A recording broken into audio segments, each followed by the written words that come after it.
5ویں کہانی پرسرار حویلی حمیرہ احمد۔ کتنے سالوں بعد وہ گاؤں آئی تھی اور گھر سے باہر بھی نہیں نکلی۔ اب شوگر ماموں نے ولید اور ثانیہ کو بولا کہ اسے گاؤں گھما لائیں۔ وہ تینوں کھیت دیکھتے دیکھتے کافی دور نکل آئے تھے۔ سامنے ایک بہت خوفناک حویلی تھی۔ دیواروں میں دراڑیں پڑی تھیں، ہر جگہ جالے لگے تھے، باہر پیپل کا درخت اور آس پاس اور بھی درخت تھے۔ چونکہ یہ حویلی فصلوں کے اہتمام پر تھی تو یہاں لوگ بہت کم آتے تھے۔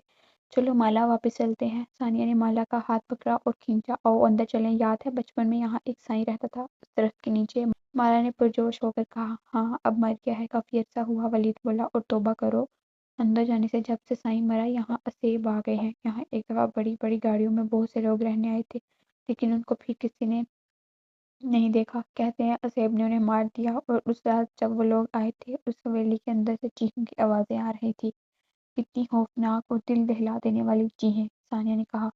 کچھ بھی، مالا نے ہنستے ساتھ کہا، مذاق نہیں کر رہے ہم۔ چاچا بشیر یہاں اپنے ڈیرے پر رکا تھا رات، توبہ توبہ، ایسی ایسی چیخوں کی آوازیں آئیں، اللہ ہی بخشے، اللہ ہی بخشے۔ سب چھوڑ چھاڑ کر وہ گھر بھاگ گیا، 3 دن بخار رہا، قسم اٹھا کر بتایا تھا اس نے۔ اب قسم تو جھوٹی نہیں کھائی جا سکتی نا، ولید نے کہا۔ مالا نے کچھ بولنے کے لیے لب کھولے، اب پھر جب چپ ہو گئی۔ یہ تو صاف ہے بلوچ سے مقابلہ وہ نہیں کر سکتی تھی، تو چپ چاپ کر آ گئی۔ لیکن جیسے جیسے اس بات کو نظر انداز کرتی تجسس بڑھتا گیا۔ کیوں نہ میں ابھی جاؤں؟ ہاں میں نے ہانٹڈ ہاؤس میں تو اسکیپ کیا تھا، جا کے دیکھ آتی ہوں۔ ہاں مالا اٹھی، قریب سے لالٹین اٹھائی، تھوڑا تیل ڈالا، ماچس سے آگ جلائی۔ ابھی 1970 میں بیٹری پر چلنے والی ٹارچ عام تو بالکل نہیں تھی، لوگ زیادہ تر لالٹین استعمال کرتے تھے جس کی روشنی قطرے کی دھیمی تھی۔ ایک ایک کھیت عبور کرتی مالا آگے بڑھتی جا رہی تھی، اپنے پوتے پوتیوں کو سنانے کے لیے ایک نئے ایڈونچر کی کہانی۔ سوچو مالا سوچو، جب تم بوڑھی ہو جاؤ گی، سردیوں کی ٹھنڈی شام، تمہارے پوتے پوتیاں تمہارے پاس آئیں گے اور تم انہیں اپنے ایڈونچر کے بارے میں بتاؤ گی۔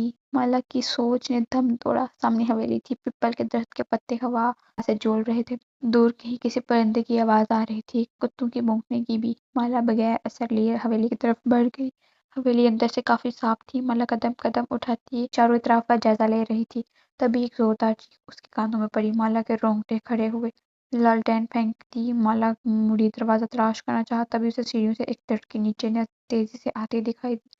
مالا کو کچھ سمجھ نہ آیا، وہ جلدی سے چھپی۔ اندھیرا تھا، اتنا کہ وہ لڑکی مالا کو دیکھ نہیں سکتی تھی، لیکن مالا اسے دیکھ سکتی تھی۔ اس طرف کافی روشنی تھی جو نہ جانے کہاں سے آ رہی تھی۔ اس لڑکی کے پیچھے ایک سایہ تھا۔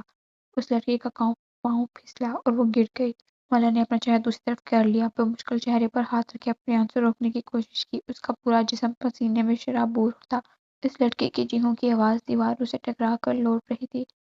وہ سایہ وہاں کھڑا اونچا اونچا بولنے لگا، یہ ہوگی 24ویں لڑکی قربان، اب بس ایک اور جوان لڑکی اور میری طاقت 1000 گنا بڑھ جائے گی۔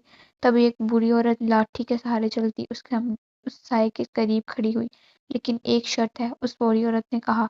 کیا باری برکم آواز گونجی۔ وہ لڑکی مسلمان ہونی چاہیے، اس عورت نے کہا۔ مسلمان لڑکی کہاں سے ڈھونڈوں میں؟ سایہ گرایا، ڈھونڈنے کی ضرورت نہیں، وہ یہاں موجود ہے، بوڑھی عورت بولی۔ مالا کو اپنے جسم سے جان نکلتی محسوس ہوئی۔ کیا وہ مر جائے گی؟ نہیں، مالا کو کچھ سمجھ نہیں آ رہا تھا۔ دل بہت زور سے دھڑک رہا تھا، جسم کانپ رہا تھا۔ ایک دم ہر طرف خاموشی چھا گئی، صرف قدموں کی آواز جو مالا کی طرف بڑھ رہے تھے۔ مالا گھٹنوں میں سر دیے روئی جا رہی تھی۔ آپ کون ہیں؟ ایک خوبصورت آواز مالا کے کانوں سے ٹکرائی۔ مالا نے سر اٹھایا، اس کے ساتھ بہت سے لوگ کھڑے تھے۔ آپ؟ مالا نے کچھ کہنے کی کوشش کی۔ ہم لوگ لاہور سے آئے ہیں فلم کی شوٹنگ کے لیے، سامنے سے ایک لڑکی نے کہا۔ تو یہ سب آوازیں؟ مالا کو جھٹکا لگا تھا۔ جی یہ سب نکلی ہے، یہاں پچھلے چند ماہ سے ہی ہمارے فلم کی شوٹنگ ہو رہی ہے۔ مالا بس اسے دیکھتی گئی۔ بعض چیزیں اتنی ڈراؤنی نہیں ہوتیں جتنی ہم سمجھتے ہیں، اس لیے کبھی کبھار تجسس کو جیتنے دینا چاہیے۔